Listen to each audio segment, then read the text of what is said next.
Welcome to Fun and Fundraising, everybody, the podcast where we talk with people behind top nonprofit galas and signature fundraising events to showcase how they positively transform their communities. I am your host, Rob Giardinelli, and today I'm so excited to have my friend Hamilton Sneed on. Hamilton is the founder and principal of HAS Events, and he is the main event planner for one of Dallas's top fundraising galas of the winter.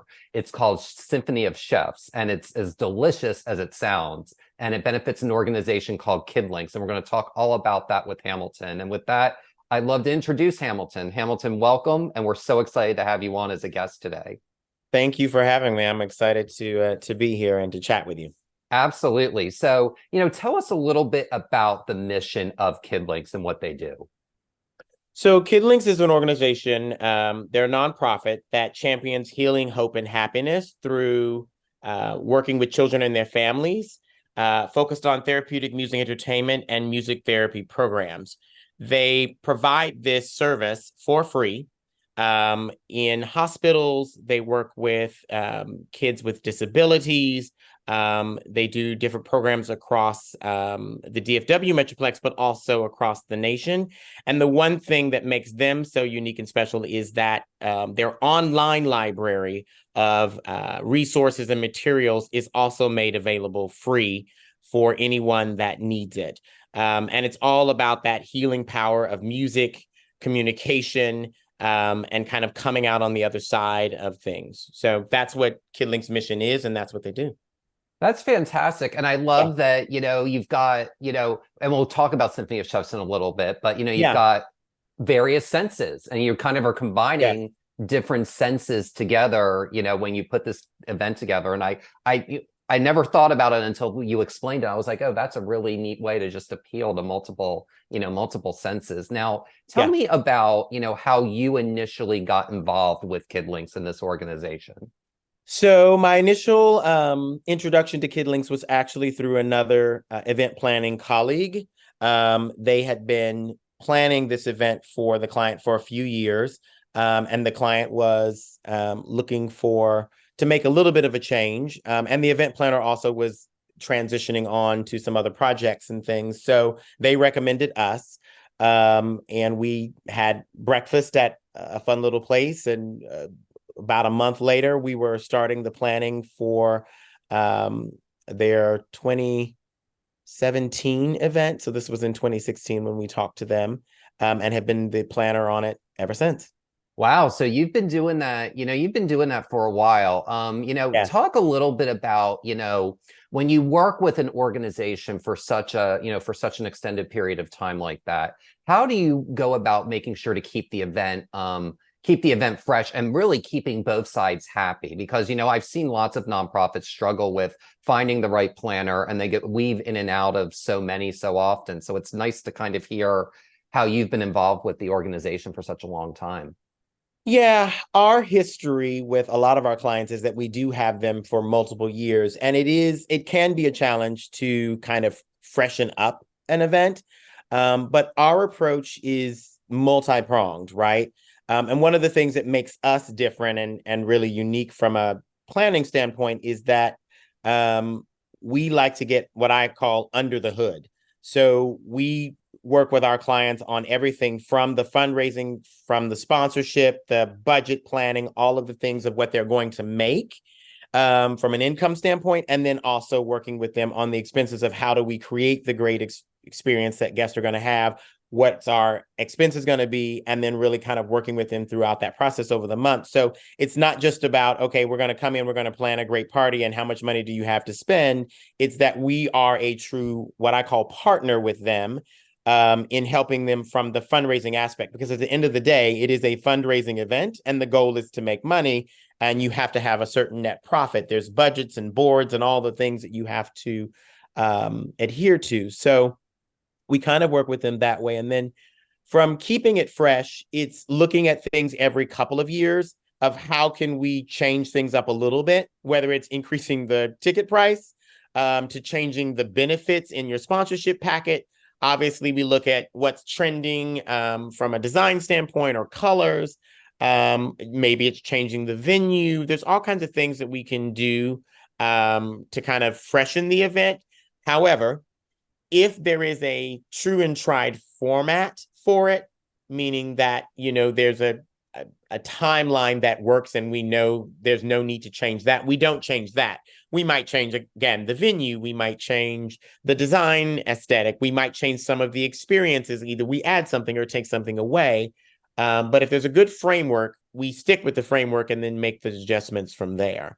But it's always about keeping things fresh and just kind of thinking, even with a theme, right? Just thinking, how can we move forward? What's happening with the organization as well? So if there are changes going on internally in the organization, how do we bring those to the forefront so that attendees can understand what those changes are, and even better connect with the organization as well? So that's kind of how we work with our clients from that perspective. I love that. And you ended with changes. So I want to touch upon this topic just because, it is something that a lot of organizations think about, especially now that everything's full throttle. How has COVID changed the way that you've worked with nonprofit organizations and putting their events together, if at all? I think coming right out of COVID, we spent some time really thinking about strategy and how do they retain and regain their donor base, right? So retaining the ones that they had, regaining new donors. But it was also that, they were learning that donors over the, time period that COVID was happening, I think everybody, people just really honed in on what was important to them.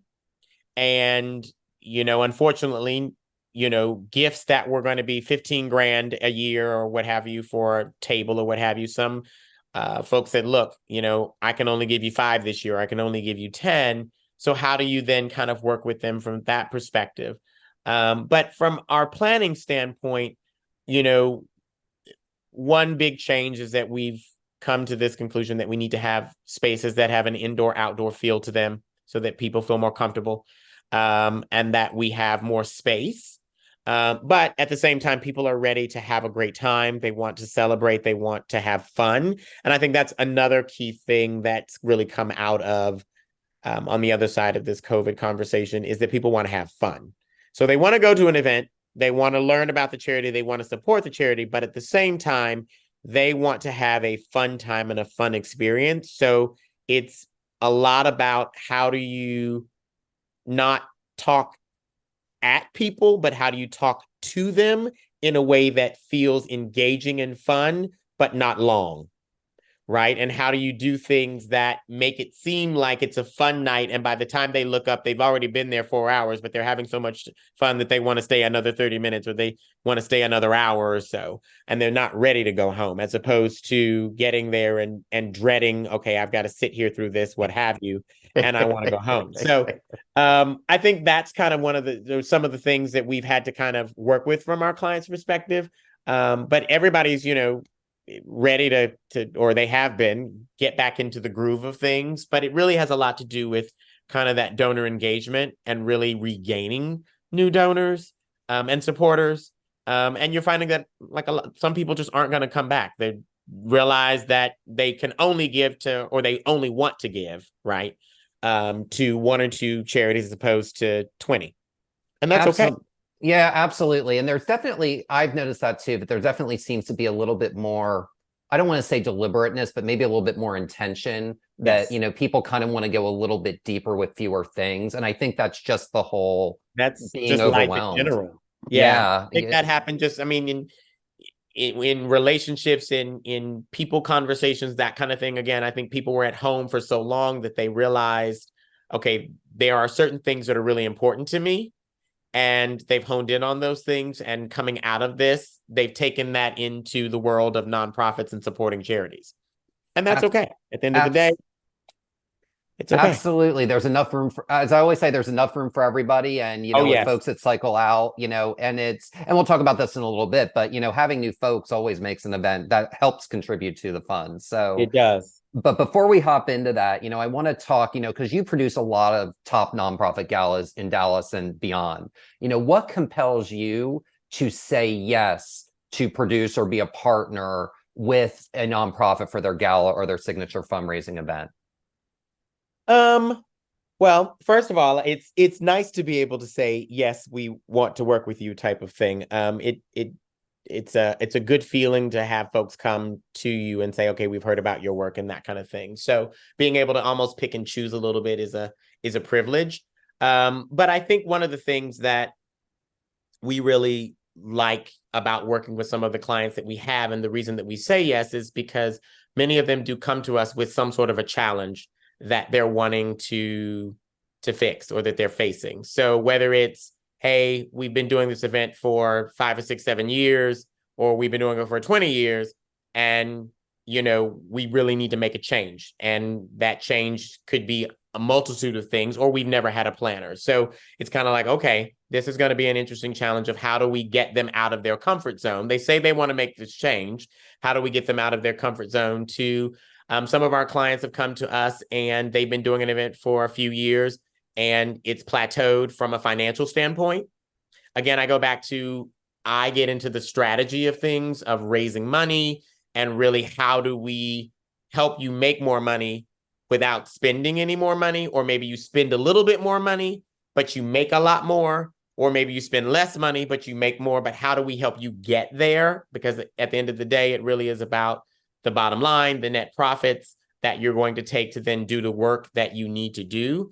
So for us, it's kind of facing or working with a client that has that challenge. We look at literally every aspect of their event. We go into their donor base of who they're working with, or who they have as donors. We talk to them about, hey, have you, we see these folks on your list. They've been giving it this dollar amount. How can you get more out of them? Or have you thought about asking them to give this, but give it in this way? So it's interesting from those perspectives. And so that's kind of what makes us say yes to those events. And we also really like working with smaller nonprofits who are starting out. And when I say starting out, who are starting and saying, hey, we want to do a gala, but we don't know where to start.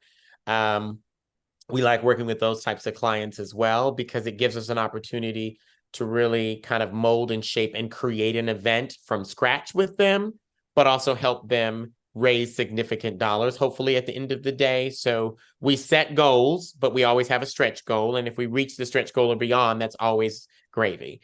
So those are kind of 3 reasons that we say yes to the clients that we work with, and what makes us kind of want to work with a client and dive deeper into what they're trying to do.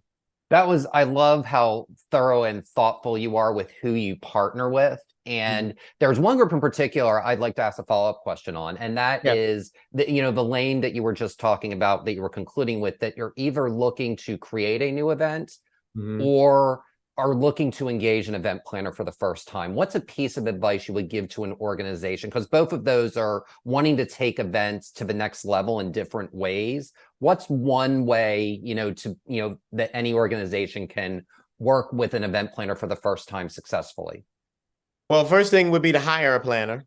I think everybody thinks, oh, it's going to cost a whole lot of money. And there are some planners who have significant fees. But at the end of the day, if you can find a partner and someone who's going to help guide you, that's what you need. And planners, we have the experience, the expertise that oftentimes an organization may not have, or if it's a small board that's a working board or a committee that's trying to put this on, then they might not necessarily always have the knowledge or the skill set or even the resources and the time to really put into planning an event. So there are a lot of advantages to hiring a planner, and you don't have to hire a planner to do everything.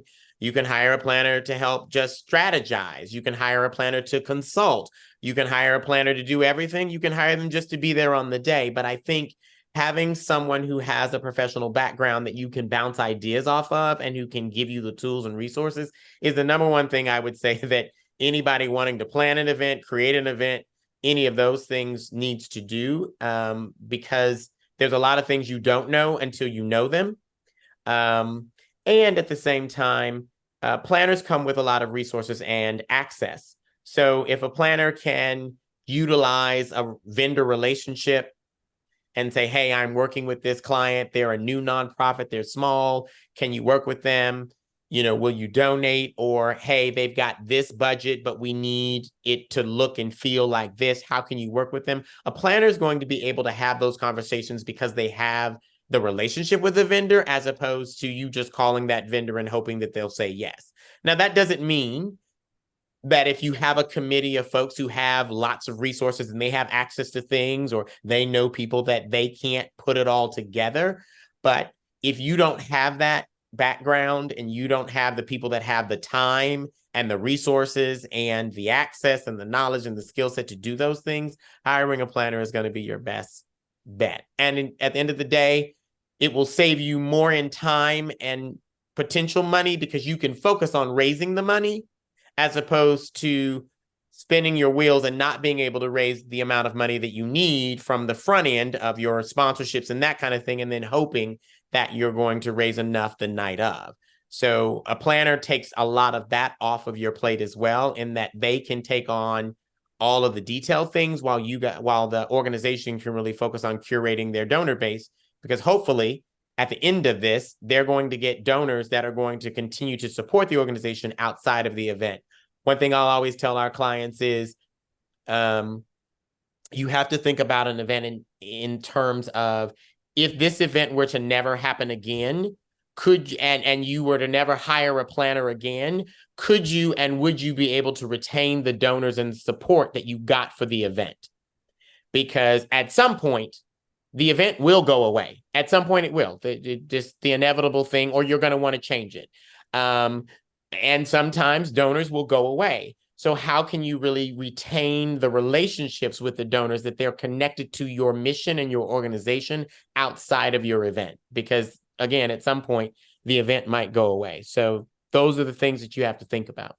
Absolutely. And I love, there was kind of an undercurrent, and this is one thing, and you said it indirectly in several ways. And this is one thing I've always noticed over the years going to things, is a good event planner allows the nonprofit staff to be more present and less worried, so that they can focus on engaging the donors. Because the gala is really that one opportunity a year where you can get all your major donors in one room and have fun. It's not a one-on-one dinner where you're asking for a big check. It's a much different type of experience. And a planner just allows the staff to be present and have fun, and I don't want to say that things don't come up and they have to deal with them, but they're much more able to enjoy themselves than, if they do not have a planner. And that's really one of the reasons, is it takes money to make money, and your available energy and currency really can, help the organization raise a lot more funds.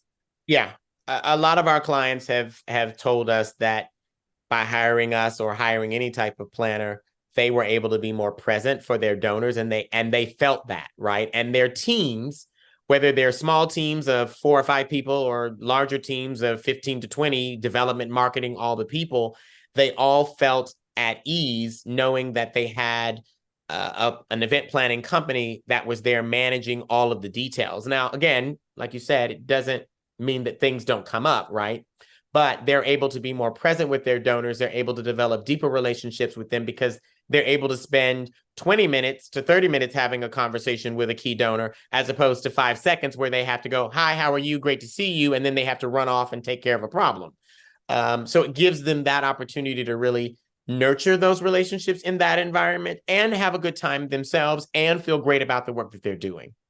Absolutely. That's the perfect answer. And, now let's get into a little bit, about the event itself. And one of the reasons why, one of the questions I most want to ask you is, and Dallas does, I think, better than any city in the United States in terms of engaging celebrity guests and having people come in that really make an impact and really make a difference. What's a piece of advice that you would give to someone looking to engage a celebrity to be involved in their nonprofit gala or signature fundraiser? If you're looking for a celebrity, I think you want to make sure that the celebrity themselves has a connection to your mission and to the work that you're doing, and that it's a good fit. Because, the celebrity will have some sort of fee attached to it, right?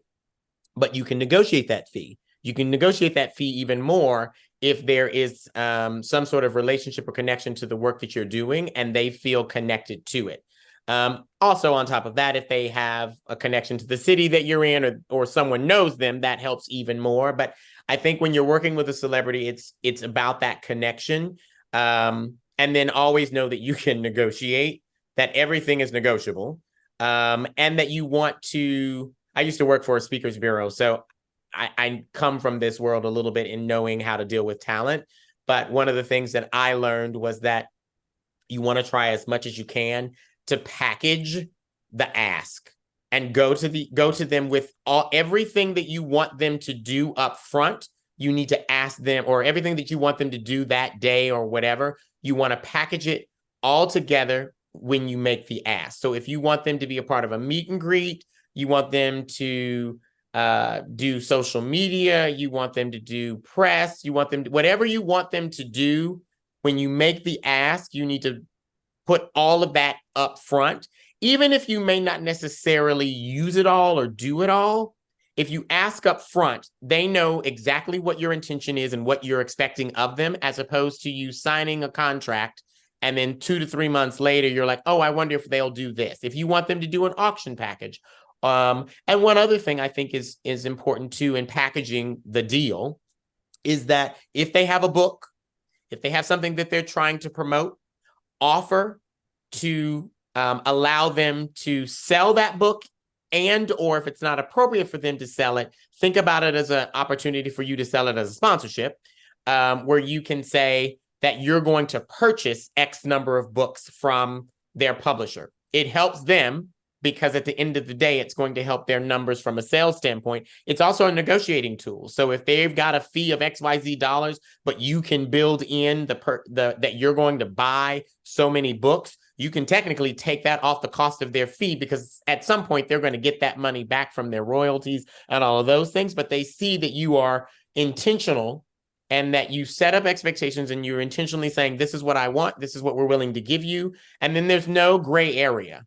When it comes, a month or 2 months before the event, or even a few days before the event, because they have everything there. So everything from negotiating travel, all of those things you want to kind of build into that one celebrity ask and make sure that they have that connection to who you are as an organization. Because there's nothing worse than having someone that's a celebrity be a part of your organization, and then they get up on the stage or they say something that doesn't necessarily make sense or resonate with the organization of who you are, right?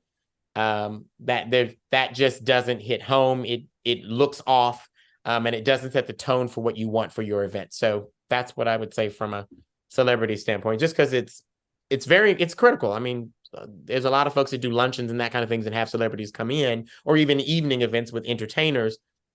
And entertainment's a little bit different, but if you're going to have somebody speaking and that kind of thing, you want to make sure that it's a good fit for everything that you're doing. Absolutely. And I love how you tied multiple things together with the celebrity. So it's not that it really is kind of to what you were talking about at the beginning of the podcast. It's really a partnership.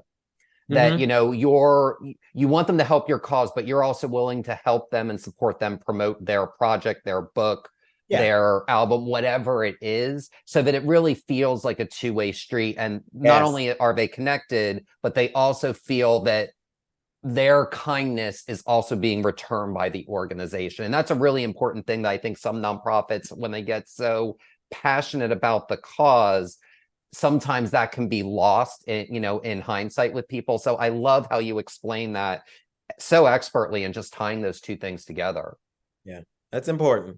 Absolutely. So, let's talk a little bit about Symphony of Chefs. So what I love about this event is that you feature lots of different top chefs from the DFW area. So how, tell us a little bit about, because one thing we haven't really talked much about on this show, and we need to talk more about, are menus and making sure to have a good culinary experience. So how do you all as a team go about curating a menu that respects the talents of the diverse range of chefs that, chooses to participate in this type of event? So Symphony of Chefs is actually, it's one of my favorite events of the year.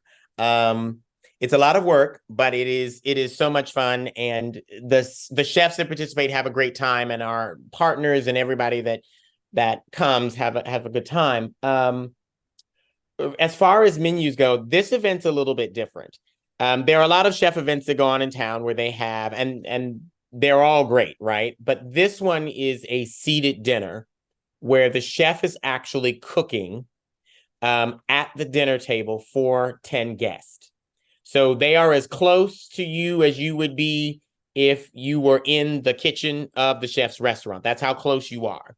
And you get to see them up front while they're doing their thing. They're cooking their dish. You can ask questions, all of the things. And so one of the things that makes this event very different is that a lot of our chefs, when they do some chef events, they're asked to do a specific course or a specific type of entree or what have you. We don't give the chefs any stipulations at all in their menus. What we do is we say to them, hey, we've got this event. We will work with them in partnering them with a wine partner, or if they have someone that they want to bring on board as a wine partner, then they can do that on their own. But we allow them to get as creative as they want. So if they are thinking about putting something on their restaurant menu, but they've been hesitant to try it with, the group, this is their opportunity to do that. If they have just launched a new signature dish and they want everybody to know about it, then they can put that on the menu. Or if they've been just wanting to do some family recipes that don't necessarily work with the restaurant that they own and or are executive chef of, this is their opportunity to do that. Now, granted, there's 10 people at a table and somebody's going to have a gluten allergy or something like that. We work through those details, but overall, we allow the chefs to really just create and do what they want. They have to do 4 courses. It's not dessert.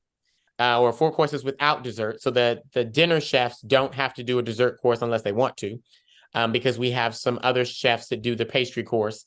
And then there are 1 to 2 chefs that do the past hors d'oeuvres as the part of the cocktail reception. But from a dinner standpoint, each of the chefs has 4 courses, all paired with wines with each course, and they can pick whatever menu they want. There's a process to how the guest gets to pick who their chef is, and there are menu previews is what we call them. But otherwise, the chefs can just get as creative. And I think that's also why a lot of them say yes, or why they enjoy the event so much, because they aren't dictated, or there's no set tone of what they have to do. We do give them food providers and that kind of thing and say, hey, you have access to all of this great produce or this great proteins or what have you. But again, they can do whatever they want. That's amazing. And I want to, I'd love to ask one follow-up question. And, you touched upon a little bit about wine. And I think that's one of the reasons why a lot of organizations may hesitate from doing that, from doing this type of event. How does the team, what would you recommend in terms of finding the right partners and creating the right partnership between the chef, the wine, and the food? So, from my standpoint, my team and I, we have a lot of great relationships in the industry. One of those being the alcohol and beverage category. So what we do is we reach out to our contacts, and that could be at a distributor. We have done some blind ask and just reaching out to great wineries across the country. We've shared with them this particular event and told them that this is what we're doing. And we've talked about how it's a very one-on-one experience.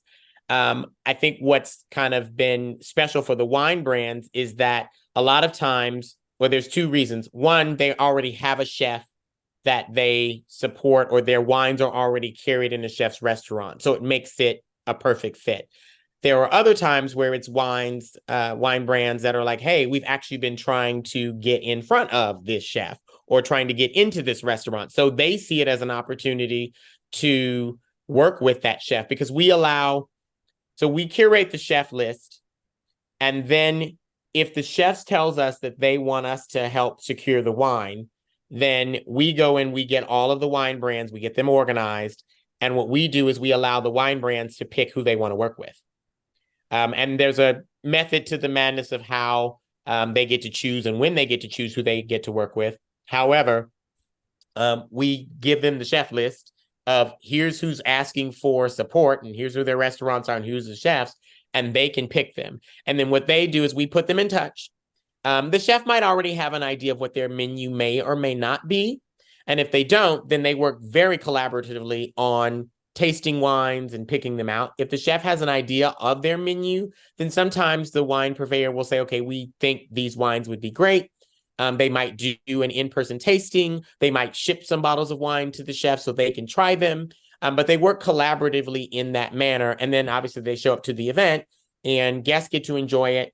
There's that conversation as well. So the great thing about it is not only do the guests get to interact with the chef, if the wine brand, because that we allow them to, wants to bring their som or their wine rep to the event to work with or to kind of entertain, for lack of a better term, guests that are at the table, they're able to do that. So also another benefit to the wine brand is that now they've connected with a chef who could potentially start carrying their wines if they don't already have them, or maybe there's a new vintage or new wine they're wanting to get in. But also on top of that, they're connecting with the customer, and the customer can then figure out, hey, I love their wines. Let me become a wine club member, or I want to, next time I see them in a Central Market or a Siegel's or what have you, I can go and purchase that product. So it's a win-win for everybody. And at the end of the day, it's nonprofit. So they're donating all of this product and great stuff to us because we're giving them great marketing and benefits. And there's some things that we do with our cookbook that everybody gets at the end of the event as well, where they get marketing and promotion and that kind of thing. But it's a whole thing. And that's why I say I love this event, because there's so many layers and so many pieces, but it's all about bringing great people together for one cause. Well, and I love that, what I've really heard in that answer is it ties a lot to what you were talking about in the beginning about partnerships, that, your philosophy really does, you can see how your philosophy expands just beyond the partnerships you create, but it goes also to, the restaurants and wine brands, or, it's just amazing to kind of see how that, how that process goes. And you had mentioned, but there's a culinary book that people get as part of the experience. Yeah. Can you share a little bit about what are some other things that people can expect to experience at this year's Symphony of Chefs? So Symphony of Chefs, so everybody gets a cookbook. So one of the asks that we get from the chefs is that they give us a recipe. It can be anything that they want, a family recipe, their signature dish, anything. It could be one of the dishes that they're cooking that night. So we put together this about 30 to 40 page cookbook. It's beautifully bound.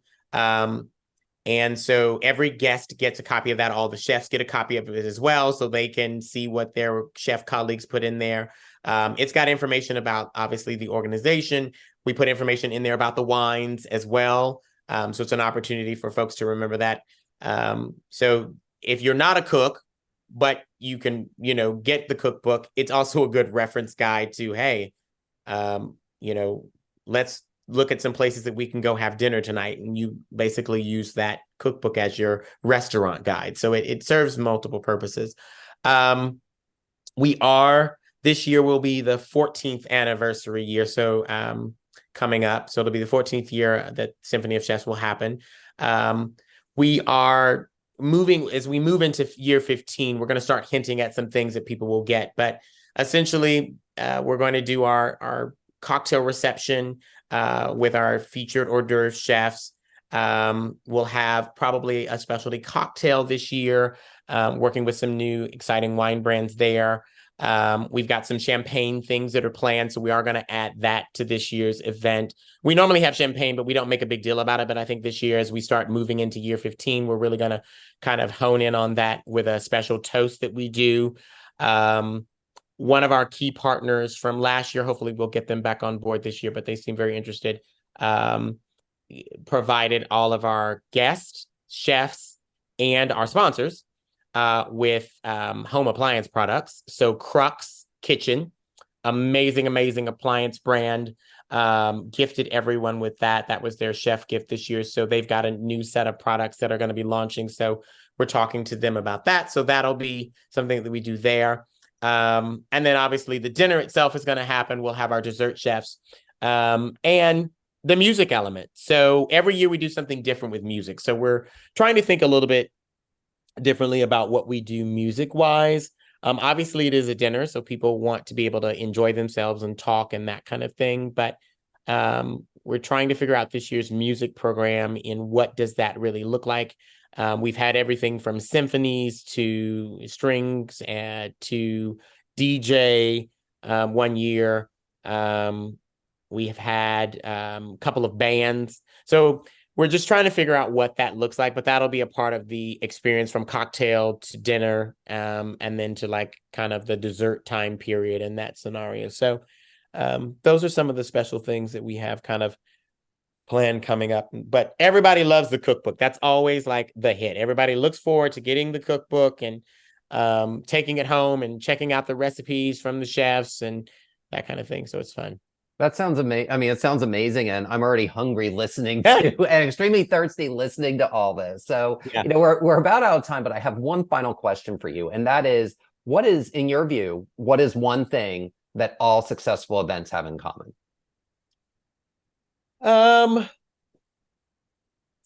I would say experience, right? And I use that term in the meaning of from the time the person gets out of their car to the time that they get back into their car, what experience did you give them and how did you make them feel?